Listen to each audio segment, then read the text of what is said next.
15 डिसेंबर 2024 रोजी संध्याकाळी उस्ताद झाकीर हुसेन यांचं निधन झालं. अल्पशा आजाराने त्यांचं निधन झालं आणि संपूर्ण बॉलिवूड असेल, संगीत प्रेमी असतील, यांच्यावरती देखील मोठा दुःखाचा डोंगर जो आहे कोसळलेला पाहायला मिळाला. उस्ताद झाकीर हुसेन हे तबला वादक म्हणून जे आहेत विख्यात जगप्रसिद्ध होते आणि त्याच तबला वादक जे अगदी तबलापासून जे असेल संपूर्ण बॉलिवूड असेल, संपूर्ण संगीतप्रेमी असतील, यांकडे देखील जे आहेत त्यांचे प्रेमी मोठ्या प्रमाणात पाहायला मिळत होते किंवा भारतात नव्हे तर संपूर्ण देशात जे आहे झाकीर हुसेन यांची छवी होती आणि तबला उस्ताद म्हणून ओळखले जायचे. खरं तर तबला जे अगदी तबला बनवण्यापासून ते अगदी तबला वाजवण्यापर्यंत जे आहेत सगळ्यांचीच जे पाहायला गेलं तर मेहनत जी आहे असते आणि ह्याच तबला वादक जे आहे आणि स्वतः झाकीर हुसेन यांचा तबला बनवणारे जे आहेत आपल्यासोबत सर आहेत. सर, काय सांगाल? उस्ताद झाकीर हुसेन जे आहेत पद्मभूषण, पद्मविभूषण, पद्मश्री, 3 वेळा ग्रॅमी अवॉर्ड, हे सर्व अवॉर्ड मिळालेले आहेत. ते आज आपल्यात नाहीये. खरं तर रविवारीच जे आहे दुःखद बातमी जी आपल्याला मिळाली. काय भावना तुमची? भावना माझी म्हणजे माझं सर्वस्व गेल्यासारखं वाटतं. कारण ते माझे कस्टमर नव्हते, ते माझे मोठे बंधू होते, ते माझं दैवत होतं, ते माझे गुरुजी होते आणि मी त्यांच्यासाठी तबला मेकर नव्हतो. त्यांनी मला त्यांच्या परिवाराच्या सदस्यासारखा सांभाळ केला आणि फारच वाईट वाटतंय. फारच दुःखद घटना आहे, सहन होत नाही आहे, सहन करण्याच्या पलीकडचं आहे. खरं तर जे उस्ताद यांच्यासाठी तुम्ही अनेक वर्षापासून म्हणजे किती वर्षापासून तबला वादक बनवत आहात किंवा अनेकदा असं असतं की वेगवेगळे शोज असतात, अनेकदा बाहेरगावी असेल किंवा भारतात असेल किंवा भारताच्या पलीकडे असतील अनेक शो असतील, जेव्हा त्यांना तबला असेल किंवा अनेक गोष्टी ज्या असतात, अनेक प्रकारच्या रिक्वायरमेंट म्हणजे अनेक प्रकारचे वेगवेगळे प्रकारचे शो असतात किंवा वेगवेगळ्या प्रकारचे तबले असतील तर लागायचे, तेव्हा बनवण्याची पासून ते अगदी तुम्हाला कशा प्रकारे ते संवाद साधायचे किंवा एकदा कशा प्रकारे तुमच्याशी ते बोलायचे? नाही, मी त्यांच्यासाठी 26 वर्ष झालं काम करतोय सर. त्याच्यामुळं सुरुवातीच्या काळामध्ये मला पहिला हे शिकावं लागलं. त्यांना काय काय स्वराजे किती तबले लागतात, कुठल्या कुठल्या स्वराजे लागतात, त्यांचे कुठल्या कुठल्या प्रकारचे प्रोग्राम असतात. या सुरुवातीच्या काळामध्ये मी माझं काम करत करत याच्याकडे जास्त लक्ष दिलं म्हणजे जेणेकरून मला हे त्यांना मला नाही सांगावं लागलं पाहिजे जास्त करून खोलपर्यंत. थोडीशी मला माहिती दिली का पटकन मला लक्षात आलं पाहिजे, ह्याच्याकडे माझं जास्त लक्ष असायचं पहिला. मग कुणासोबत कुठल्या इन्स्ट्रुमेंट सोबत वाजवतायत आणि कुठे वाजवतायत. कधी कधी असंही व्हायचं विदेशातून बी अचानक त्यांचे मला फोन यायचे, त्यांच्या असिस्टंट मार्फत मला माहिती मिळायची का झाकीरबाईंना अमुक अमुक असं तबला हवा आहे आणि तिकडे हा प्रोग्राम आहे. तर आम्ही इथून मी त्यांच्या असिस्टंटकडे द्यायचो. त्यांचे असिस्टंट ते कोणतरी इथनं साऊंड इंजिनियर वगैरे जाणार असायचे आणि मग ते घेऊन जायचे. विदेशात पण दिलं. पण इथं कसं आहे, स्वर प्रत्येक कार्यक्रमाचा वेगळा वेगळा असतो. सोलोचा स्वर वेगळा असतो. सोलोमध्ये 2-3 प्रकार आहेत. त्यांच्यासोबत साथीला कोण आहे, सारंगी आहे, हार्मोनियम आहे, ह्याच्यासाठी स्वर वेगळे आणि समजा आता बासरी बरोबर ते साथसंगत करणार आहेत त्याचा स्वर वेगळा, संतूर बरोबर किंवा सतारे बरोबर साथसंगत करतायत त्यांचे स्वर वेगळे असतात. फक्त मला ते प्रोग्राम सांगायचे, माझे ह्या आठवड्यामध्ये एवढे प्रोग्राम आहेत, यांच्या बरोबर आहेत, बस झालं. मला स्वर सांगायची गरज लागायची नाही. त्या पद्धतीने मी त्यांचे तबले तयार करून ठेवायचो सर. कधी असं घडलंय का म्हणजे तुमच्यासोबत शोला देखील तुम्ही स्वतः गेलेला आहात त्यांच्यासोबत भारतात किंवा भारताबाहेर आणि तिकडे अशी कोणता जो क्षण असेल जो अविस्मरणीय तुम्ही आयुष्यभरासाठी लक्ष ठेवलं म्हणजे अविस्मरणीय असू शकतो आहे, आणि दुसरं म्हणजे कधी तुमच्यावरती चिडलेत का किंवा कधी एखादी चूक किंवा काही असा चिडण्याचा प्रकार तुमच्यासोबत घडला की, आणि किती वर्षापासून तुम्ही जे आहेत तबला त्यांच्यासाठी बनवत आहात? सर, मी त्यांच्यासाठी गेले 26 वर्ष काम करतोय. 98 सालापासून मी त्यांच्यासाठी काम करतोय. एक वेळेला असं झालेलं, मला त्यांनी सन्मुखानंद हॉलला प्रोग्राम बोलवलं होतं आणि ते म्हणले माझा तबला आहे तो तुम्ही बनवून घेऊन या संध्याकाळी, मला तो वाजवायचा आहे. आणि मी माझ्या दुकानात दिवसभर काम केलं आणि काहीतरी एक 4:30-4:30च्या दरम्यान मी माझ्या दुकानातून निघलो, कारण त्यांची माझी 6 वाजेच्या अपॉइंटमेंट होते. आणि मी तबला तयार करून पॅक करून टॅक्सी करून निघालो मी. आणि जवळपास मला वाटतं शीतला देवीच्या माझ्या माहिती दुकानातून निघालो होतो. शीतला देवीच्या दरम्यान गेलो असेल मी. ती ट्रॉफिकमध्ये जरा गाडी उभा राहिली म्हणून कव्हर बांधलेला काढून वाजवून पाहावं म्हणून कव्हर काढला आणि वाजवायला जातो तर तबला फुटलेला होता. तो दिवसभर काम करून तो तबला घेऊन जात असताना आणि तो तबला त्यांना वाजवायचा होता. ते पहिल्या मला घाम फुटला एकदम, अंगावर शहारे आले. म्हणलं आता आपण दिवसभर काम केलंय आणि तबला तयार केला ना फुटलाही तबला. मग मी पटकन त्या टॅक्सीवाल्याला सांगितलं याचं यू टर्न लिहिलो. त्यांना रिटर्न घ्यायला लावलं. माझ्या दुकानात आलो आणि मी दिवसभर जे काम केलं ते माझं फुटलेलं. पण मी त्याच्यानंतर खचून काहीतरी एक अर्ध्या तासामध्ये तेच तबला पण दुसरी पुढी टाकून तयार केली आणि इतका अफलातून तबला बनला तो. बापरे, तो तबला मी कधी विसरू शकत नाही. आणि त्यांच्या वेळेमध्ये जाकीरबाई यायच्या 5 मिनिट अगोदर मी परत तबला घेऊन पोहोचलो होतो मी. ह्या गोष्टीचा मला फार आनंद, कारण हे होतंय हे त्यांच्याकडून आलेलं आहे. दिवसभर केलेला तबला फुटतो आणि अर्ध्या तासात तबला इतका छान बनतो. हे त्यांचा जन्मच असा एक अभूतपूर्व होता तो. त्याच्यामुळे अशा घटना चांगल्या होणे, पटकन तयार होणे, चांगलं होणे हे जाकीरबाईंकडे होतं. त्यांच्यामुळेच होत होतं हे सगळं. हे फार माझ्यासाठी एक. आता जसं तुम्ही आता एक सांगितलं की जसं तुमच्याकडून तो आहे चुकीने किंवा प्रवासात तो तबला फुटला गेला, शो झाल्यानंतर तुम्ही बनवला, पुन्हा शो त्यांच्या आधी तुम्ही परत आलात, बनवला, त्याच्यानंतर शो अगदी चांगला गेला किंवा चांगल्या प्रकारे जो उत्तम वाजला, त्यानंतर तुम्ही ही घटना त्यांना सांगितली का? हो, सांगितली ना. काय प्रतिक्रिया होत्या त्यांच्या, काय म्हणणं? जाकीरबाई तर त्यांना माहित आहे ना, काही असो पण आपल्याकडे तबला कमी नाही पडू दिला गाड्या. मी तबला मेकर म्हणून आणि मी त्यांचा सेवक म्हणून मी खा उतरण्याचा प्रयत्न केलो. ईश्वरचरणी याची पोच असेल आणि मला नाही कमी पडलं कधी त्यांच्यासाठी काम करताना. न होणारी काम होत होती जाकीरबाईंसाठी काम करत असताना. नडून नाही बसलो मी कधी.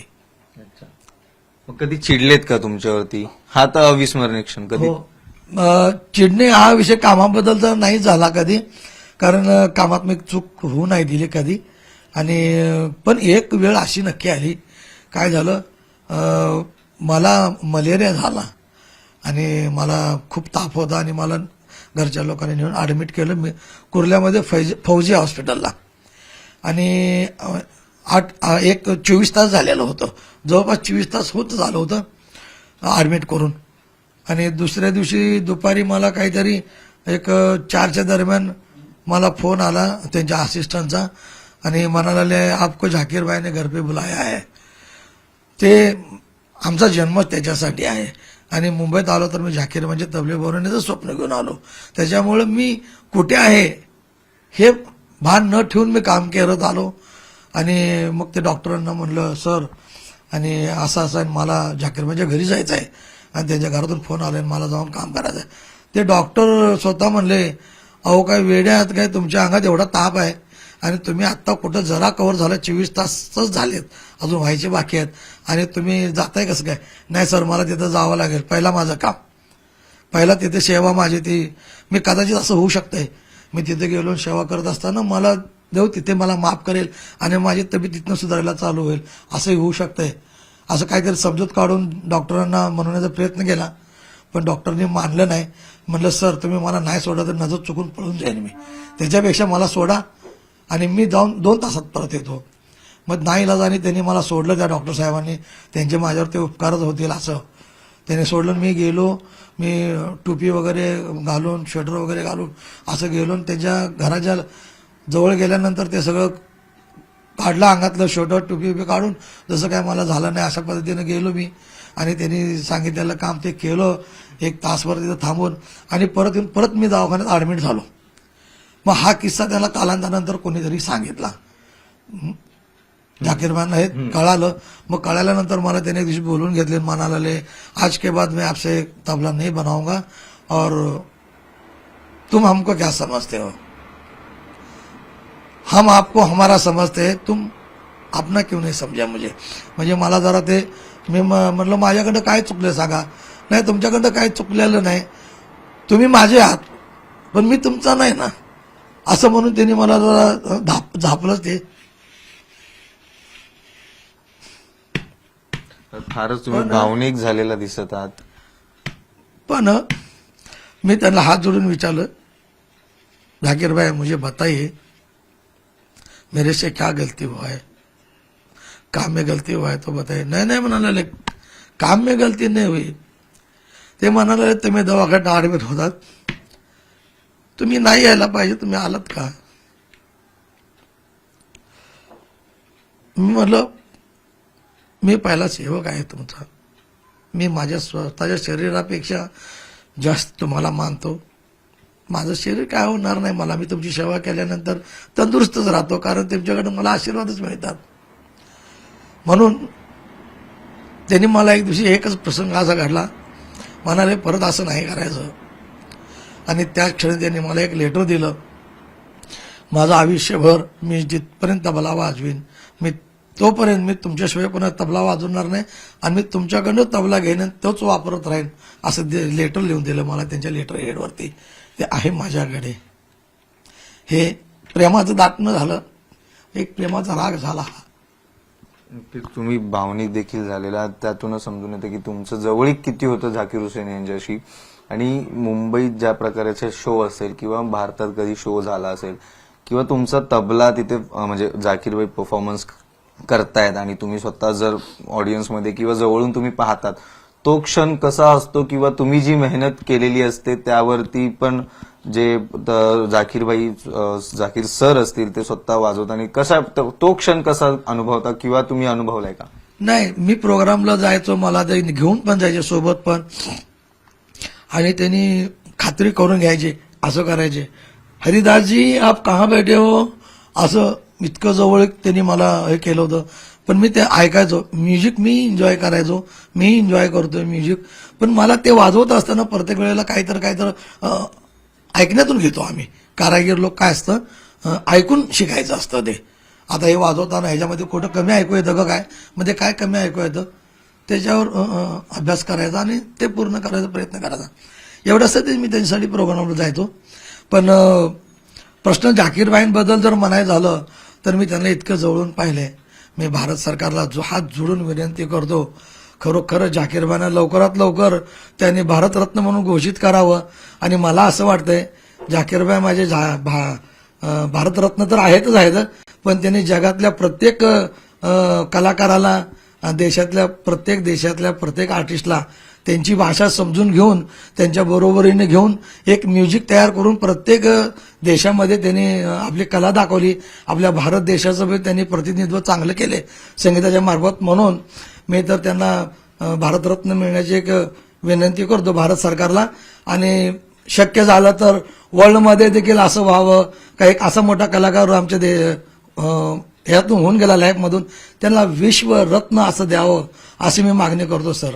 बरोबर, तुम्ही मागणी देखील केलेली आहे भारत सरकारकडून. पाहायला गेलं तर एक शेवटचा प्रश्न माझा, की अगदी काही दिवसांपूर्वी जे आहेत रविवारीच एक अगदी दुःखद घटना माहिती होती, त्याआधी तुमचं काही बोलणं झालं होतं का? शेवटचं तुमचं बोलणं काय झालं होतं जाकीर हुसेन यांच्याशी? ना, ऑगस्टमध्ये माझी भेट झालेली, गुरुपौर्णिमेसाठी आलेले ते. आणि ते गुरुपौर्णिमेचा प्रोग्राम झाल्यानंतर दुसऱ्या दिवशी मला त्यांनी घरी बोलवलं होतं, त्यांच्यासाठी मी घरीही गेलेलो होतो. मग त्यांचं ते काम करून त्यांना जाताना न्यायचे होते तबले, ते त्यांना व्यवस्थित रिट्युनिंग करून वगैरे दिले. पण जाताना त्यांनी मला 5 तबले दिलेत बनवायला. इथं माझ्याकडे तयार आहे, तर होत आहेत तयार ते. मी आता तयार केलं तर देऊ कोणाला? माझ्याकडे त्यांचे 5 तबले आहेत, मी त्यांच्या बंधूंना देईन. पण असं कधी झालं नाही. आल्या जाकीरबाईंना हे तुमचे तबले तयार आहेत जाकीरबाई, नवीन तयार केलेले तबले, असं प्रत्येक वेळेला होत आलं. आता असं होणार नाही. लय मोठं दुःख आहे. आपण पाहायला गेलं तर जे दुःख, जी भावना आहे त्यांना देखील व्यक्त होत नाहीयेत. आणि या संदर्भात अधिक बोलण्यासाठी त्यांचे पुत्र आहेत वटकर सरांचे. काय सांगाल, तुम्ही देखील जाकीरबाई यांच्याशी कधी संवाद साधलात का? किंवा तुम्ही पाहायला गेलं तर अनेक वर्षांपासून जे आहे तुम्ही तबला वादक आहात किंवा तबला बनवतात देखील, तुमची काय भावना आहे? भावना म्हणजे ह्या क्षेत्रात येण्याचं म्हणजे एक इन्स्पिरेशन आम्हाला उस्तादजीच होते. कारण एकतर बाबा त्यांच्यासाठी काम करत होते आणि तबला म्हटलं तर उस्ताद जाकीर हुसेन साहेब हे म्हणजे जे क्षेत्रात आहेत त्यांनाही आणि जे क्षेत्रात नाही आहेत त्यांनाही माहिती आहे का, तबला म्हटलं तर उस्ताद झाकीर हुसेन साहेब. म्हणजे प्रत्येक तबला मेकरचंही स्वप्न असतं का बाबा मी बनवलेला तबला एकदा तरी उस्ताद झाकीर हुसेन साहेबांनी वाजवावा. आणि जेव्हा मुलगा तबला शिकायला जातो तर त्या मुलाच्या आईवडिलांच्या नजरेत देखील चित्र असतं ते उस्ताद झाकीर हुसेन साहेबांचं असतं. त्यामुळं मला असं नेहमी असं वाटायचं का बाबा माझं पण काहीतरी पुण्य आहे, मी अशा व्यक्तीच्या पोटी जन्म घेतलाय, अशा कलाकाराच्या पोटी का त्यांनी ऑलरेडी झाकीर हुसेन साहेबांना जिंकलंय. म्हणजे झाकीर हुसेन साहेबांनी तबला वाजवून जगाला जिंकलं आणि त्यांना माझ्या वडिलांनी जिंकलंय. आणि तर मग मला नेहमी मला असं माझं सौभाग्यच वाटलं का बाबा मला ह्या क्षेत्रात यायचंय, झाकीर हुसेन साहेबांसाठी काम करायचंय. आणि मी ते लहान असल्यापासून मला ते मिळत गेलं, कारण बाबा त्यांचे तबले करत होते. आणि मी नेहमी त्यांच्याकडनं पण भरपूर काही शिकायला मिळालं. जेव्हा मी उस्तादजींच्या घरी जायचो बाबांबरोबर, कामाच्या चर्चा तर व्हायच्या, पण उस्तादजींच्या अगदी जवळ आम्ही बसलेलो असायचो. लोकांची भेट म्हणजे त्यांची भेट अशी लांबून होते, 5 मिनिटाची होते, 2 मिनिटाची होते. पण आमची भेट तशी नाही, आमची भेट 4 तास 5 तास अशी असायची. आणि फक्त उस्तादजींबरोबर राहताना आम्हाला एवढं नेहमी लक्षात यायचं का उस्तादजी फक्त एक व्यक्तिमत्व नाहीये, उस्तादजी फक्त एक शिक्षक नाही आहेत, एक पुस्तक नाही, तर उस्तादजी पूर्ण ग्रंथालय आहेत. सगळ्या विषयांचं नॉलेज त्यांच्याकडनं, सगळ्या विषयांवर चर्चा. मग ते कसं असलं पाहिजे, आपलं राहणीमान कसं असलं पाहिजे, आपलं प्रेझेंटेशन कसं असलं पाहिजे, आपलं काम कसं असलं पाहिजे, लोकांमध्ये वावरताना आपण कसं वावरलं पाहिजे, अनेक गोष्टी त्यांच्याकडनं शिकायला मिळाल्या.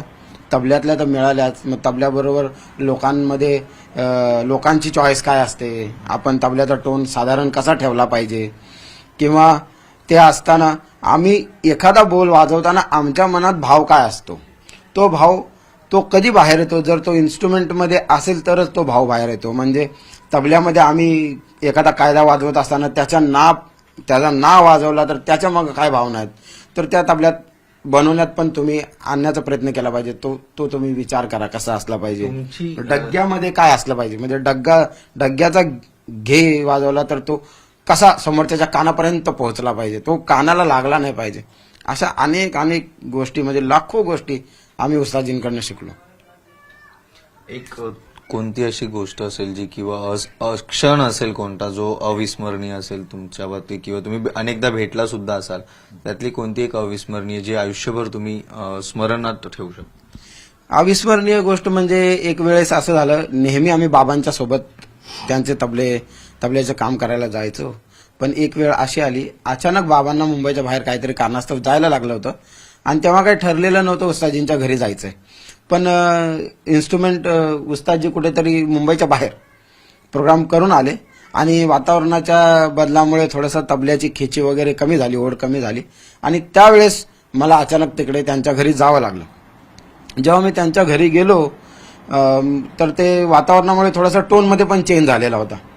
मी तबल्याचं काम करायला घेतलं आणि मला असं वाटलं अरे आत्ता तबला आपण ओढलाय आणि हा तबला ह्यांना कलकत्त्यामध्ये वाजवायचा त्यांनी मला सांगितलं.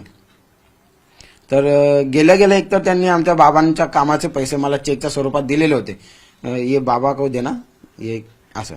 तर मग ते झालं होतं. मग मी तो तबला करायला घेतल्यानंतर मला असं वाटलं अरे ह्या तबल्यात अजून आपण थोडंसं, आता क्लायमेटमुळे थोडंसं ह्याचं चेंज झालंय तर आपण थोडंसं ह्याच्यात काम करू शकतो. मी उस्तादजींना विचारलं, म्हटलं गुरुजी मुझे ऐसा लगता है कि इसमें थोड़ा सा काम करेंगे तो और टोन इम्प्रूव हो सकता है. तर म्हणाले अच्छा करो, आप देखो करो, मैं थोड़ा सा फ्रेश होके आता हूँ आणि असं म्हणाले आणि ते निघून गेले माझ्या समोरून. आणि मी ते काम करायला बसलो, तेवढ्या सितारा देवीजी आल्या तिथे, त्या बसल्या आणि मग मी माझं काम करायला लागलो. उस्तादजी एक अर्ध्या तासानंतर आले आणि आल्या मी त्यांच्या हातामध्ये तो तबला दिला. तबला दिल्यानंतर त्यांनी तबल्याचा जो ना असतो, तबल्याची ट्युनिंग चेक करण्याची पद्धत असते, एक ट्यून आणि ना, त्याला चाट थाप म्हटलं जातं. त्यांनी ती चाट थाप वाजवून बघितली आणि त्यांना ती इतकी आवडली, कारण त्यांना तो फरक झालेला जाणवला होता त्यांना, आणि मी तो केल्यानंतर पण त्यांना तो जाणवला का अरे खरंच इम्प्रूव्ह झालं म्हणून. तर त्यावेळेस मात्र ते खूप खुश झाले. त्यांनी त्यांच्या खिशातनं 1100 रुपये काढले आणि मला बक्षीस दिले. तो एक क्षण माझ्या जीवनातला इतका अविस्मरणीय, म्हणजे कधीच न विसरणारा क्षण आहे का उस्ताद जिनकडनं आपल्या कामाची दाद मिळाली, बक्षीस मिळालं. आणि सितारे देवी पण होत्या, त्यांनी सांगितलं की सच में मैं जब से आई हूँ देख रही हूँ कि ये लड़का कितना फटाफट फटाफट तबला सुर में मिला रहा है और काम कर रहा है, और तबले का जो टोन है वो और ही उसका रूप जो है निखरते जा रहा है. मला त्यांच्याकडनं पण आशीर्वाद मिळाले. तर हा क्षण माझ्या आयुष्यातला खूप मोठा क्षण होता. तर आपण पाहिलं तर उस्ताद यांचे जे अनेक अविस्मरणीय क्षण असतील, अनेक आठवणी ज्या आहेत आपल्याला सांगताना पाहायला मिळाले. खरं तर त्यांनी जी मागणी देखील केलेली आहे की त्यांना भारत सरकारकडून जे आहे भारतरत्न मिळावा, अशी देखील मागणी करण्यात आलेली आहे. व्हिडिओ जर्नलिस्ट हर्षद गोरकासह श्रीकृष्ण आवटी, न्यूज 18 लोकमत, मुंबई. खरं तर आपल्यात उस्ताद आता आपल्यात नाही आहेत. एक त्यांना ट्रिब्यूट म्हणून एखादी धून किंवा एखादा ताल जर तुम्ही करून दाखवलात तर. नक्कीच मी वाजवतो. खरं तर आम्ही वादक नाही, पण मी आता हा सुराचा तबला घेतलाय. हा सुराचा तबला घेण्याच्या मागे भावना अशी आहे की आता आम्ही गुरुपौर्णिमेचा जो त्यांचा प्रोग्राम ऐकला लास्ट मुंबईमध्ये, तो त्यांनी अशा सुराच्या तबल्यावरच वाजवला होता, ढाल्या सुरावर. तर एक आठवण म्हणून मी ढाल्या तबल्यावर एक ठेका वाजवतो.